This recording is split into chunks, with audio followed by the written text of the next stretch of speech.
10 Unsolved Mysterious Missing Persons Cases with Unbelievable Sightings. Number 10.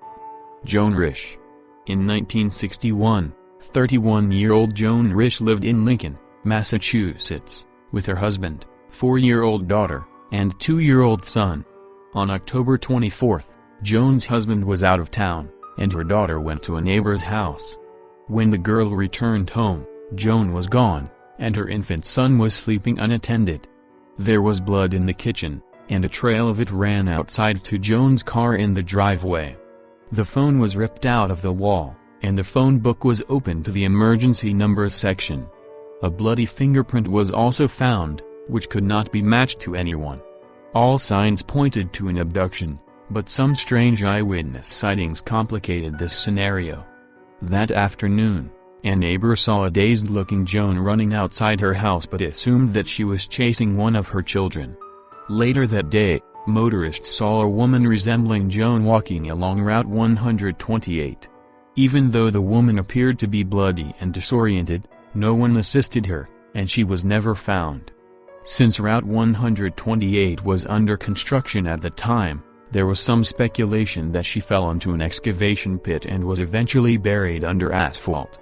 Things got even more complicated when investigators discovered that Joan had checked out over 25 library books about murders and disappearances throughout the summer. One of the books chronicled the story of a woman who disappeared and left blood smears behind. Since the Risch family had moved to Lincoln from New York City 6 months earlier, and Joan gave up a publishing career to raise her children, one theory was that she became unhappy with her domestic life and decided to stage her own disappearance. If that theory is true, Joan Risch has managed to stay off the radar for decades. Number 9. A.J. Breaux. In 1991, 50-year-old Adam John A.J. Breaux was a well-liked citizen of Houma, Louisiana. He was a former alcoholic who had been sober for 8 years and went out of his way to help others with the same problem. On the evening of August 28, A.J. left an Alcoholics Anonymous meeting and stopped off at a convenience store to purchase some milk. After that, he vanished without explanation. 2 days later, A.J.'s abandoned car was found in a park across the street from where his AA meetings were held. His wallet, checkbook, and a bag containing $165 in AA funds were inside.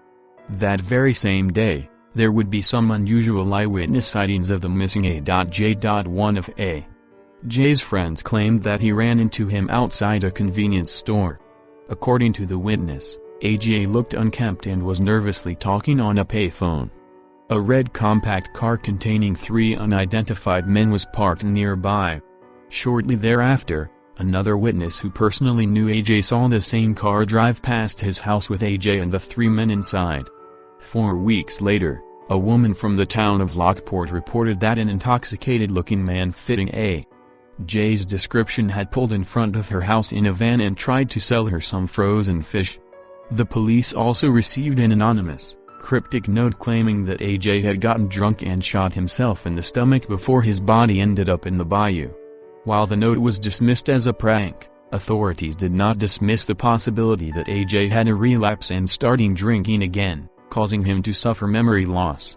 However, the sightings of A.J. with the unidentified men have led his family to believe he was abducted and met with foul play. Number 8. Misty Murray.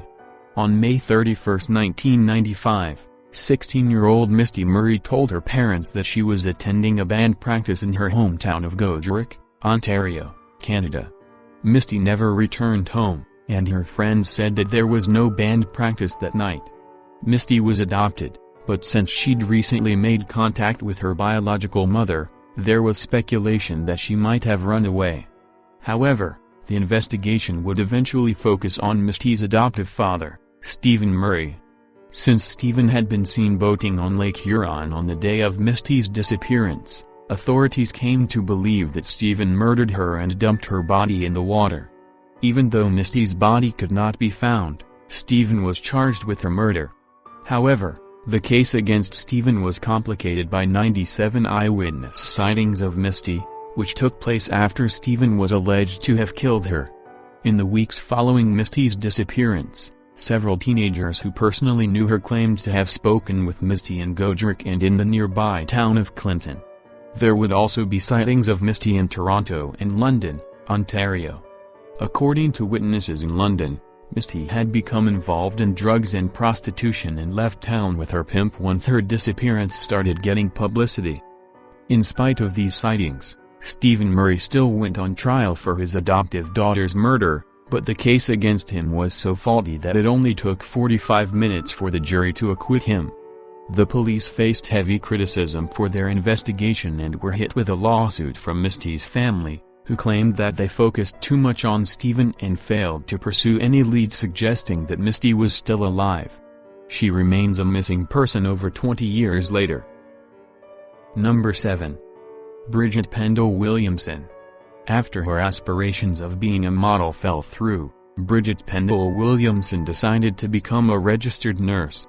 She also got married and had a child. But Bridget's life spiraled out of control after she became involved with the wrong crowd and started abusing drugs.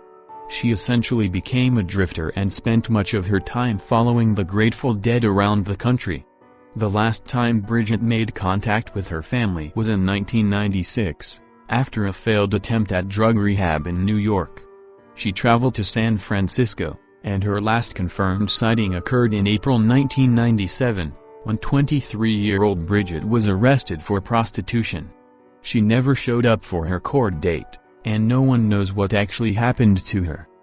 Bridget's case would be rejuvenated when the San Francisco Chronicle ran a series of articles about the city's homeless population and made mention of a local young female drifter nicknamed the Crier. The Crier had tribal tattoos on her face and appeared to be a drug addict. She earned this nickname because she always seemed to be weeping every time she was seen wandering the streets. The Chronicle took a photograph of the Crier sleeping on a sidewalk outside Transbay Terminal. When Bridget's sister, Jacqueline Horn, saw the photo, she became convinced that the Crier might be Bridget. Jacqueline traveled to San Francisco in 2004 and circulated Bridget's photograph among the homeless community, and many of them seemed to think that Bridget and the Crier were the same person. However, Jacqueline never actually tracked down the Crier or got a definitive answer about her identity. To this day, no one knows what became of the Crier or Bridget Pendell-Williamson. Number 6. Elizabeth Campbell. On the evening of April 25, 1988, 20-year-old college student Elizabeth Campbell was at her boyfriend's residence in Killeen, Texas, when the couple got into an argument. When Elizabeth's boyfriend refused her request to drive her home, she left on her own, even though she lived 50 kilometers away in Lampasas. At some point, Elizabeth ran into a fellow college student, who agreed to take her as far as Copperas Cove, where he dropped her off at a convenience store. Since Elizabeth was still a long way from home, she phoned her boyfriend to come pick her up, but he once again refused. Elizabeth's time at the store would be the last confirmed sighting of her. She never returned home, and her family reported her missing. 6 days after Elizabeth's disappearance, there were 2 separate alleged sightings of her at a convenience store 137 kilometers away.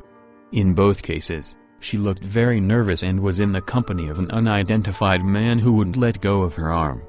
2 months later, there was another sighting of a nervous-looking woman resembling Elizabeth at a gas station 240 kilometers away. The similarity of all these sightings led to some speculation that Elizabeth was abducted and forced into prostitution. In another bizarre turn of events, Elizabeth's purse would be discovered in the possession of the Crockett County Sheriff's Department in Ozona in 1992. It had apparently been found near an interstate approximately 290 kilometers from where Elizabeth disappeared, but the police did not have an exact record of when the purse was found or who turned it in. Unfortunately, in spite of all these leads, Elizabeth Campbell has never been found. Number 5. August Reiger. After graduating from his Oklahoma City high school and being named valedictorian, 18-year-old August Reiger was awarded a full scholarship to the University of Oklahoma in 2013. The Reiger family decided to celebrate by taking August on a trip to Ecuador. They stayed in the resort town of Banos. On June 16, the Reigers decided to go hiking on a scenic mountain trail. During the hike, August got ahead of his family and told them he would meet them at the summit at the end of the trail. August disappeared out of sight, but when his family reached the summit, he was nowhere to be found. He did not return to their hotel, and a search of the area turned up no trace of him. At the time, August was not carrying any money or his passport. While it was initially suspected that August had gotten lost, an eyewitness sighting would open up the disturbing possibility that he was kidnapped. Several days after August's disappearance, it was announced that he had been spotted inside a pickup truck heading toward the Amazon region. Throughout the next year, there would be more reported sightings of a young man resembling August in Ecuador. The incident wound up making national news. President Barack Obama made a statement about August's disappearance and referred to him as a missing patriot. Ecuadorian President Rafael Correa also pledged his support to the Reiger family and told them that he would make it his mission to find August. Despite all of the publicity this case has received, the ultimate fate of August Reiger is still unknown. Number 4. Rachel Pratt. On the evening of January 16, 1995, 15-year-old Rachel Pratt was watching a movie with her brother at their family's residence in Garden City, Kansas. When Rachel's mother returned home at approximately 2:00 a.m., Rachel's brother had fallen asleep, but Rachel herself was gone.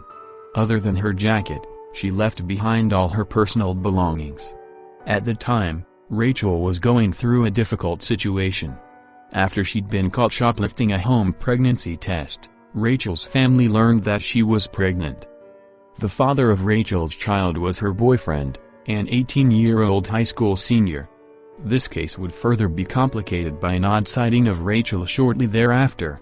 5 days after she disappeared, a group of girls claimed to have seen Rachel talking on a payphone outside of a local grocery store. Rachel's boyfriend was with her, and after she handed the phone to him, she went over to the girls and asked them for a ride. When they turned her down, Rachel walked into the store, and that's the last time she was seen. Since Rachel was underage and her boyfriend was legally an adult, he was charged with aggravated indecent liberties with a child shortly before her disappearance. Rachel was set to testify as a witness against her boyfriend, but after she went missing, the charges against him were dropped. Naturally, this caused authorities to zero in on the boyfriend as a suspect, but he has always maintained his innocence and denied being with Rachel during the alleged sighting at the grocery store. There is no evidence that Rachel ever gave birth to her unborn child, and the circumstances behind her disappearance are still unknown. Number 3. Gordon Collins. In 1991, 34-year-old Gordon Collins left his hometown of Palm Springs, California, for a vacation in Baja California Sur with his girlfriend, Anastasia Seals, and another couple, Wayne Schwartz and Arlene Burlington.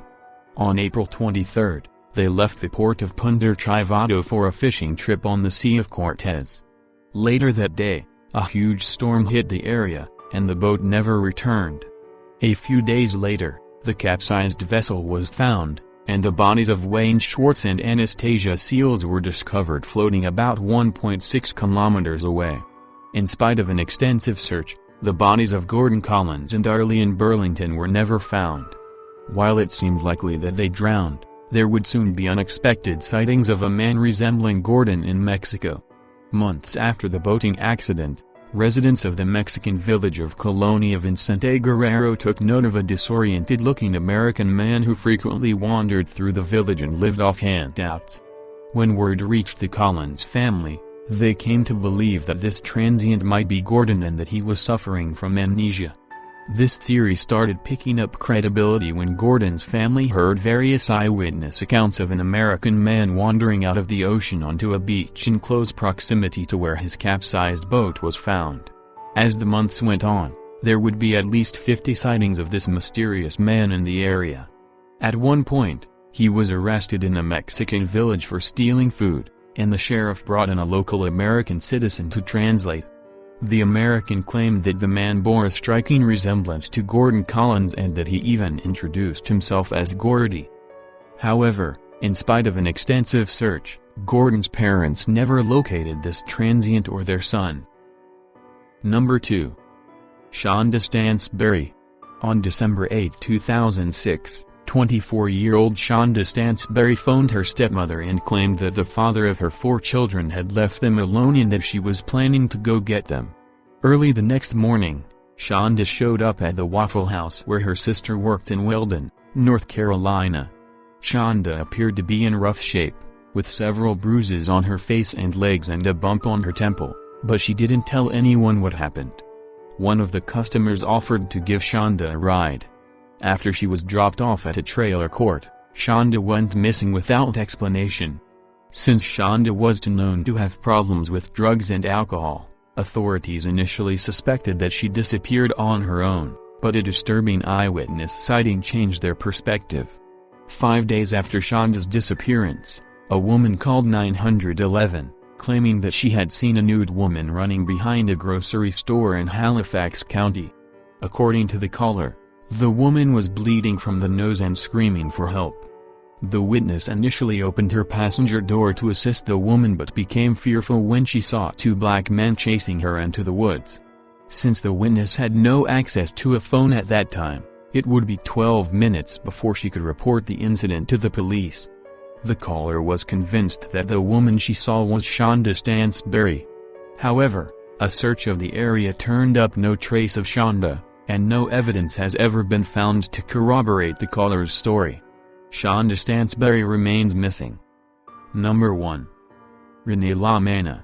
On January 8, 1994, 35-year-old Renee LaManna was found wandering the streets of New York City. She was barefoot and appeared to be disoriented. Renee had recently broken up with her boyfriend of 10 years, which may have caused her to suffer a mental breakdown. After she was treated in a psychiatric emergency room, arrangements were made to take Renee to her sister's home in Ocean City, New Jersey. That evening, Renee ran out of the house while dressed in a bathrobe. Approximately 2 hours later, she was seen at a bar in nearby Somers Point. After leaving the bar, Renee vanished, but her bathrobe was discovered 2 blocks away. It was theorized that Renee was suffering from dissociative fugue disorder, causing her to forget who she was. There were numerous unconfirmed sightings of Renee over the next 2 decades, but major developments didn't occur until 2014. In October, a Good Samaritan named Ruth Collins befriended a homeless woman in Gretna, Virginia, and spent the next few days helping her out. The woman apparently said that her name was Renee LaManna and claimed that she was looking for her family. Months later, Collins discovered Renee LaManna's profile in a missing persons database and was struck by the resemblance. Collins had taken several photos of the woman, and when Renee's family saw them, they became convinced that it was her. When this story made the news in February 2015, police received several tips from witnesses who claimed to have encountered this woman in Virginia and North Carolina. The investigation also uncovered a recent mugshot of the woman, who had been picked up by police in October 2014 and gave her name as Josephine Pagano. The search to locate Renee LaManna continues on, but she hasn't been found. If you enjoy video, please subscribe my channel. Thanks for watching.